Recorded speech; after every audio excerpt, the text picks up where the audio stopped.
So every time Brooksy sends out the logs, it'll generally send you to a page that is connected to one of the bosses. I will use that as like a starting point for each one. So if you have got one of the links that is in the announcement page on Discord, then feel free to open that up and we'll be going from there. Probably I'll be using the latest one, the one from last night's raid, and it was a nice full heroic clear.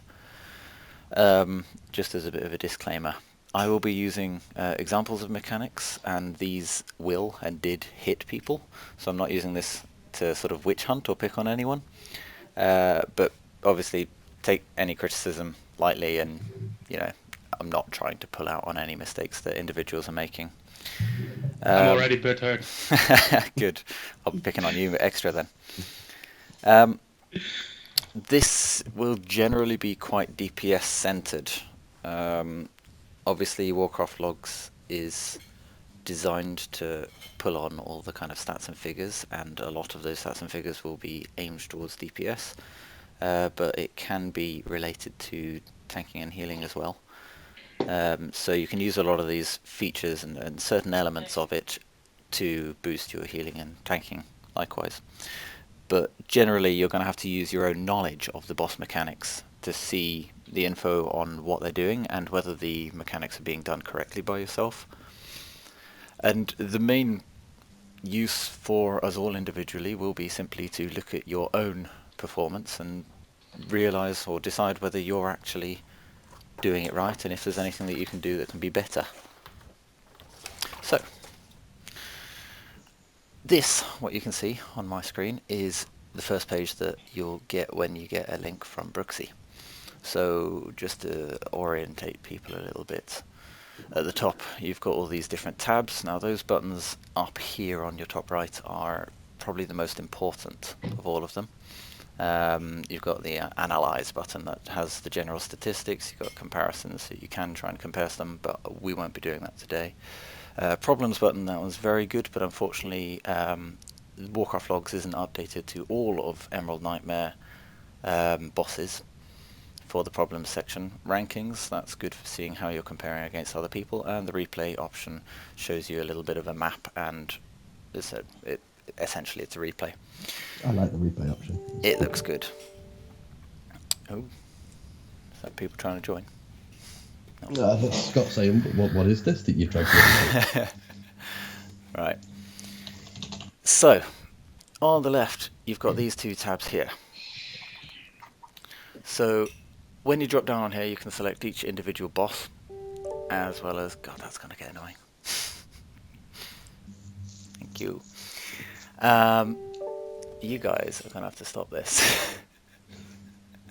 Just so they know what it actually is. Okay. I think if you put yourself on busy on Skype, then it won't pop up. Alright, thank you. I'm on Do Not Disturb now. Hopefully that'll do it. Right. So, on the top left, you can pick each individual boss. So, just to show you the simple ones, we've got Nathendra, which we should all know the mechanics for. They're actually nice and simple as well. It's got a little timeline of how much damage and healing and whatnot is being done, as well as all the individual stats for the damage, healing, and any damage taken. And obviously deaths. And that's Snoop suiciding. Surrender to madness. Yes. So, along this row here, you can see there's a number of different things. This sort of breaks down what you can see in the main summary page to show you a little bit more. But what I'll show you first is this problem section. Now, this is the one that you guys will want to be using all the time. Now, at the moment, it's only available for the 3 bosses. As I said, it's not been updated for all the Emerald Nightmare bosses. But we've got Nathendra, Il'gynoth, and Spider Bitch. Now, what's her name? Elarethia, that's the actual name. So, for Nathendra, you can see it's got potion use, so you can see whether people have pre-potted, whether people have potted at all. As it looks like, only 2 people did. Now, this has not been connected to the latest potions either, so that was one thing that Scott pointed out to me. Because the newest pots aren't being picked up by these. I think that they count as something else. They show up as a different buff in another section, so that one's less important. The avoidable damage is the most important piece that you should be looking at. Well, I was about to say, I did actually say on that boss not to pre-pot, to save pots for later ones. Well, there you go. So There's always a good reason. Like your raid leader not wanting to clear it very efficiently. oh my god. So, avoidable damage is the main thing that you need to be looking at. So, knowing what the boss is and what the mechanics are, you can have a look at which ones of these will be affecting you the most. A big one is infested breath. Nobody should ever be being hit by an infested breath, and ideally you'd be able to move out of it. Obviously sometimes it's unavoidable, but this also explains why there's additional infested stacks, which it has at the bottom here as well. So we can see Snoop took 8 hits throughout the duration of the fight. That obviously gave him a lot of infested stacks as well. And then the infested ground as well is another one that people should generally not be being hit by. But again, knowing what the mechanics are like is most important for you to be able to understand where to improve, so you can pick out these individual boss tactics and mechanics to avoid, and to see whether you can do anything better for it. So, if I were to look at the infested breath, we can see it comes up with a nice little button here for replay. If I were to hit that, it opens up a new tab with this replay option. Now, you can also get to this by pressing the replay button that I originally pointed out, but the benefit of doing it from this button is that it will automatically highlight where those particular abilities have done damage to people. So as you can see here, it has selected damage to friendlies, abilities, infested breath. That was because I clicked on the infested breath ones. So if I were to go through these arrows here, it'll show who took damage from infested breath at what times. So here we can see the first tick of infested breath was shot by Nathendra outwards and hit Snoop and Zap. And then the second tick, I'm looking down here in the bottom corner to show how many seconds that is. So at 44 seconds, the first 2 ticks hit. At 45 seconds, another tick hit both of them again, and they hadn't moved very much at that point, if at all. In fact, Zap had moved, Snoop had not. And then, so that hit both of them again. And moving on, up to 46 seconds now, Snoop has moved a little bit and Zap has moved a lot, but he's still being hit by it. Obviously the cone is coming out in this sort of direction, covering both of them. So if I move forward once again, that was Snoop being hit by it again. Now this one here is slightly different. You can see that in this tick, Snoop and Zap are not being hit by it. However, Amarin is. So if we go back to the beginning of that, what I'm going to do is move very slowly through this bar so you can see where people are moving. And we're looking at where Snoop and Zap are moving across. They split up, and unfortunately it looks like Amarin has moved in towards the line where the breath was coming from. So we can use this replay to see how your movements have affected how you are dealing with the mechanics. And obviously down in the bottom corner you can just play it and watch it back, and it just looks pretty cool. This is another good feature for this boss. Obviously you can see people's positions when one of the tanks are to move to the back of the room. Obviously the further away from the explosion, but I can't remember the name of it, volatile rot I think it is. So when that explosion goes off, you can see Brooksy is moving back, and the further away everyone is from him, the less damage it does. Now, there was quite a lot of damage that went onto Zap because of that volatile rot. So this is a good way of showing your positioning in the fight at certain points in the fight. So if I go back to this page, there we go. So again, the replay button links to whatever you've got selected there, and it's just a little button, relatively hidden, but now that you have seen it, hopefully you'll be able to use it for lots of different bosses, not just Nathendra. Obviously the problems page, this page, hello, this page is not available for most of the bosses. It's mostly, at the moment it's only Alaretha, Nathendra and Il'gynoth, the tree. Right, so if I were to come up with another one then, let's have a look at Ilginoth. Sorry, just really quickly. Mm-hmm. Whoever's playing a game, I think it's Scott playing Diablo. Could you mute your microphone? Sorry, I'm late. That's okay. I'll be having recaps and Thank you. I'm on my tablet as well, so if I'm a bit slow, I apologise. okay, that's all right. Before I go any further, now that we've got a couple more people, can everyone see the screen okay? Can you make out all the writing? Is it good enough quality? Can you hear me all right? Yeah, I can hear you. I can't really see the writing, but it's fine. I'll get the gist of what you're on about. Okay.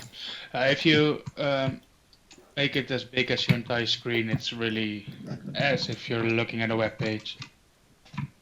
I turned it the other way. It made a lot of difference. How good. Right. Okay, alright, I shall continue. So we've seen the replay and we've seen the problem section. There is also, at the bottom of the problem section, some more information. Is someone still using a keyboard or something?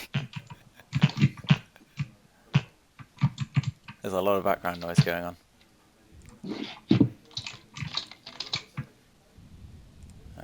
Right, okay, thank you. Okay, so we have got there's some extra information at the bottom here. Scott, sorry. So you can see at the bottom when there are other abilities. For example, in Ilginoth, Eye of Fate is the ability that a Nightmare Horror does, and it shoots at their tank, and the tanks have to swap at 2 stacks. Now it does a big lump of damage and will go in a beam, so it will hit anyone that stood in the way of it. And what Warcraft Logs has done is hidden it under there, so you actually have to expand it to see it. Now all that means is that we have done that mechanic correctly. So if any of these are for whatever reason closed, that simply means that people have done it correctly. Okay, Obviously, so, if so the avoidance damage is open because not everyone did it. exactly, that's it. So there's quite a bit of avoidable damage that people took hits from, as you can see here. So the Eye of Fate was one that we did correctly, and that is relatively easy to avoid, so well done everyone. Another thing that you can use this section for is the amount of damage done. Hold on, let's just see if I can find that. Right, so if I were to look at the analysis on that one, so the analyze page obviously just comes up with a lot more in-depth information onto each one. So if I just come across here and have a look at the damage taken, these tabs are where I'm clicking up here at the top, and I can look at from the sources. I'm going to choose the Nightmarish Fury, wherever that was. Nightmare Gaze, I think it was. Nope. Eye of Fate, that's what I'm looking for. Right, so you can see how much damage was done by it and who took the damage.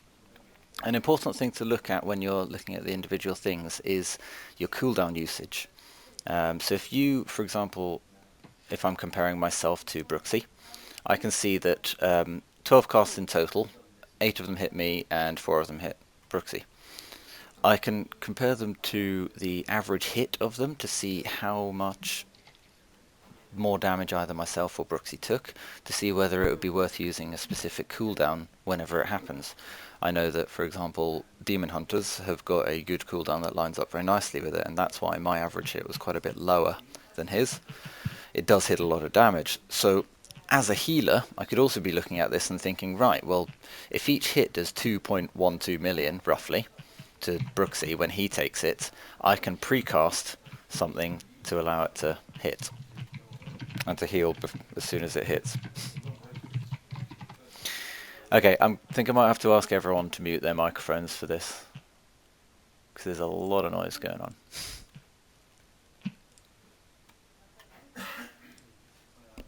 Let me find my button. Thanks. I'm not sure who it is either.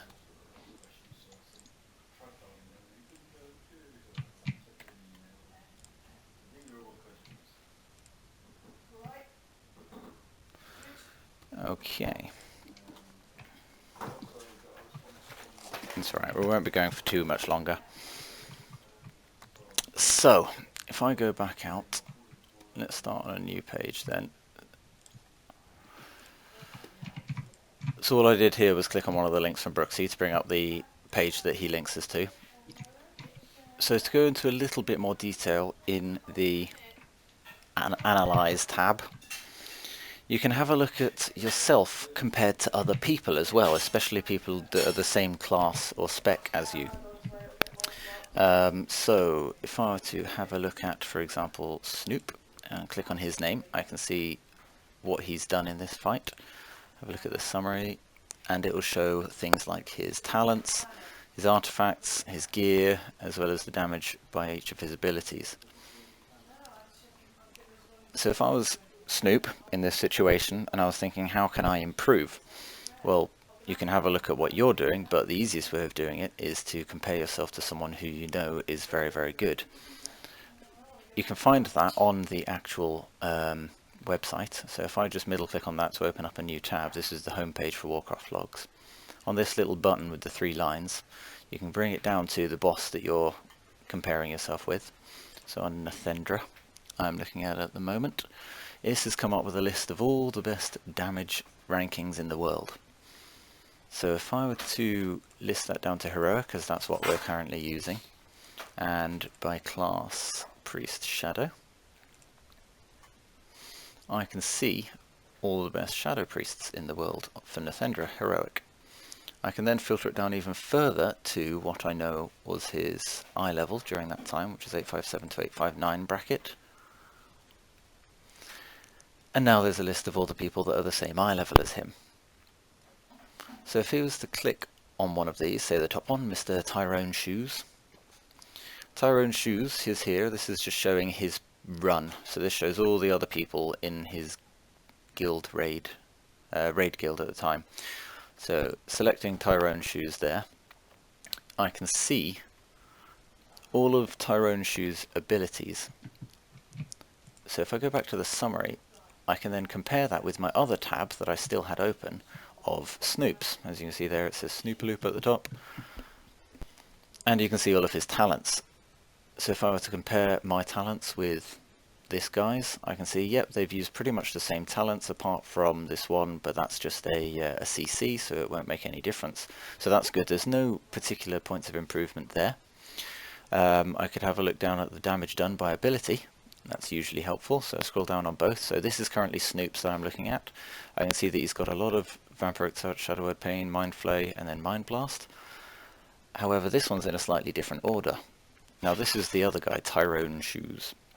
It looks like Tyrone Shoes focuses more on doing Void Bolts than Snoop does, and so Snoop could be looking at this and thinking about how he might be able to alter his rotation in order to do more DPS. Likewise, This compares what a person who's currently top rank for that item level compared to what he's done. yeah, exactly. Okay. That's all right. I mean, as a healer, you could look at what heals they're prioritizing to kind of think, okay, he uses this heal loads during this fight where I don't, so maybe I should be using it more, blah, blah, blah, blah. You know? Maybe they like do those things in the past. That's it, exactly. Obviously, like I said, this will be very DPS centered, but yeah, you can use the same, you can apply it to other areas as well, and checking, obviously, rotations, likewise, to healing abilities to use, like Brooksy said. So, this Void Bolt is an ability that I know can only be used when you're in Void Form, and Void Form is the buff that Shadow Priests get when they either descend to madness or activate Void Form for a short length of time. So what that means is that this other person is either focusing on using Void Bolts more often or is going into Void Form more often. Now we can see how often he is spending in Void Form. So if I go back to Mr. Tyrone Shoes and look at his buffs, which is along this bar here. So that's, I was just in the summary tab. So if I look at his buffs, I can see in this center section there's bars of uptime, how long he's in certain things. And this is the one that I was just looking for, void form. So he was in void form for 81.65% of the fight, which is a very high void form uptime, and it's probably one of the reasons why he's so high on the DPS. Likewise, his surrender to madness, he did for 60.28% of the fight. So when the boss was probably around 30% taken off his health, so he had more than 60% health left. So that's a very early time to use Surrender to Madness, and I know that Snoop does put in a habit of only going to Madness when the boss is very, very low. So one of the things that Snoop... How does that work with why Snoop dies when he surrenders to madness? Well, the way that the Shadow Priest Surrender to Madness works is that it'll only kill you when you come out of void form at the end. But you can keep yourself in void form by doing certain abilities in a certain rotation. So obviously this person is very good at staying in void form. So that can be another thing that Snoop can be looking at and thinking how he can improve, is to try and stay in void form slightly better. Now, you can't necessarily use Warcraft Logs to spell it out to you and tell you use this ability after this one, after this one. You can only look at the priorities based on the damage that it does. But this will show you at what point this person has activated Surrender to Madness, which is at around the 40% mark. So you know that that is a target that you need to be aiming for, so he could use it a little bit earlier than he has. So if I look at Snoop's one, if I go to buffs, I can see his Surrender to Madness, wherever it's gone, there it is, was used with only 28% left. So it is quite a bit shorter, so if he were to try it just a little bit earlier, it would help. Also, when comparing with other people in the summary, one thing I forgot to mention is this section here, the player stats. This is particularly useful because you can start looking at how your stat weights are lining up against one of the best people in your eye level. So this person has got 11k haste, 1k mastery, and if I look at Snoop's, he's obviously mostly geared towards being a holy priest, so it's not through any fault of his own, but he's got much higher mastery and much lower haste than this other person. So he could be looking at this and thinking, right, I need to look at changing some of my gear, find some different upgrades that focus on haste rather than mastery. You can also see different artifact powers that, again, because it's Snoop's off-spec, he won't have as many artifact points put in. There you go, there's significantly fewer than there is on this other guy.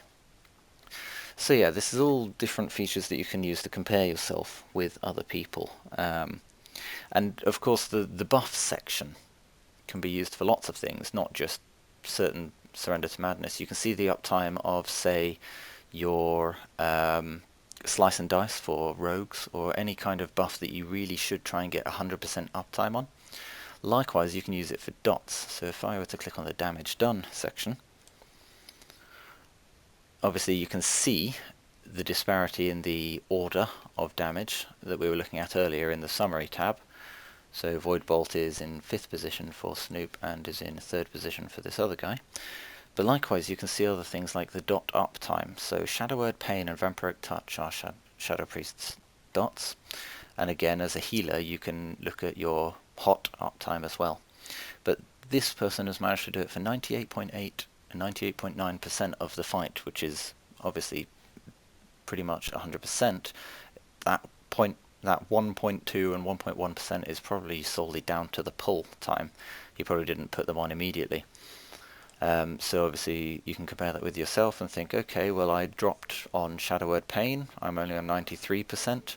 I could have maybe Shadow Word Pain dropped at some point and I didn't realise, but that's when you can reflect on the fight itself and think about where you can improve. So that basically covers the comparison side of things.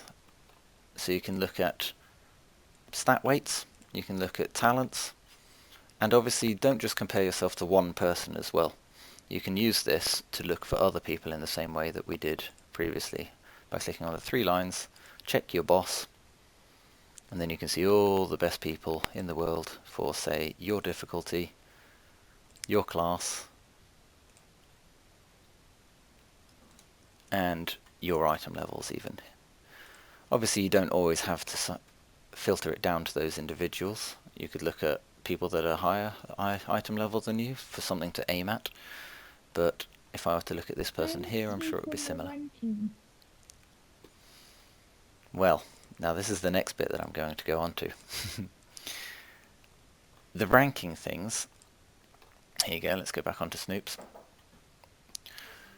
This big old ranking button is more for a bit of fun. It doesn't necessarily help you too much with improving an awful lot, aside from showing you where you do mostly need to improve.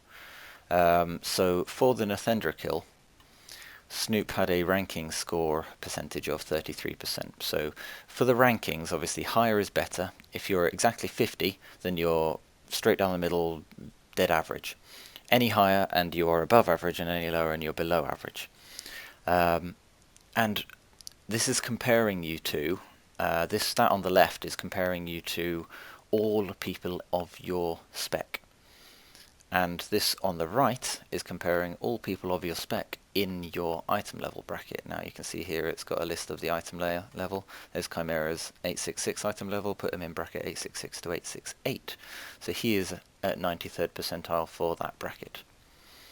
If I were to click on Thomas there, you can see a little breakdown on where he has been in the past. So that point there was on the 16th of October when he killed Nathendra on Heroic, and he was roughly in the middle, so that was, his DPS was a bit lower than it is most recently. This most recent one up here, 30th of October, he did much better than he did previously, and again this point here was on the 23rd of October, he didn't do quite as well.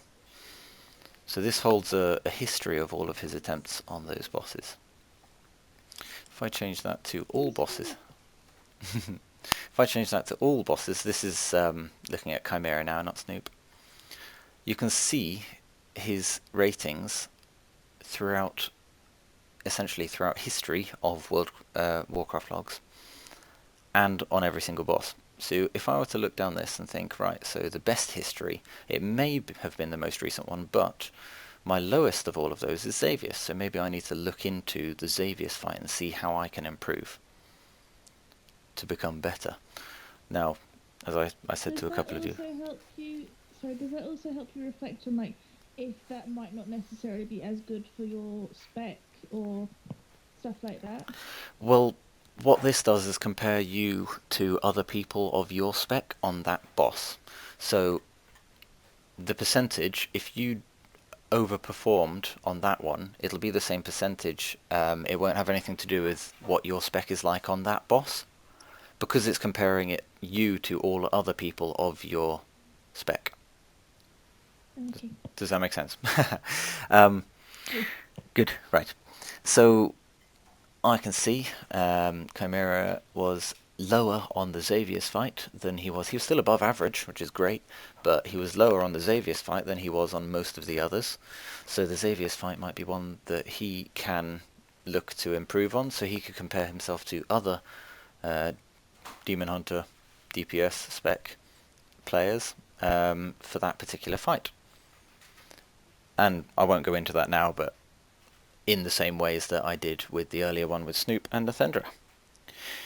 Right, that basically is an overview of the features that you can use to use Warcraft Logs for. I went through it pretty quickly, so does anyone have any questions that they'd like to bring up now? Anything that they'd like me to go over again? It's all quiet. I guess that means that everyone knows exactly what they're doing then. I never know exactly what I'm doing. I just pretend. Can you look at some of the healing logs? I can, yep. So I can give you an example of what it's like for healing. Okay then, let's have a look at you. So for the Xavius fight, I can see. You've chosen now, you're being picked on. So for the Xavius fight, on you, I can see that you have done all these abilities, which is very good. Now, if I wanted to compare you to another person, let's open this up. Let's go to how we did it. What was it, Xavius we were looking at?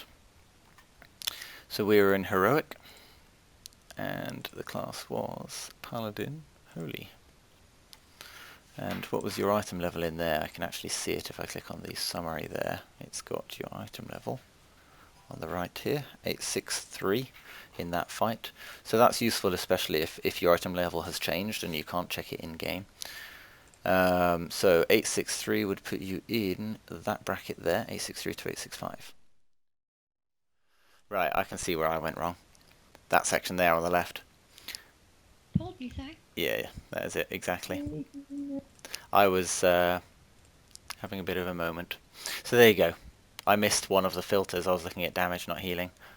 So that person that spammed out Crusader Strike, bad healing. So let's try this again. So Holy Paladins for your item level. There you go. There's someone. So now I can see on their healing.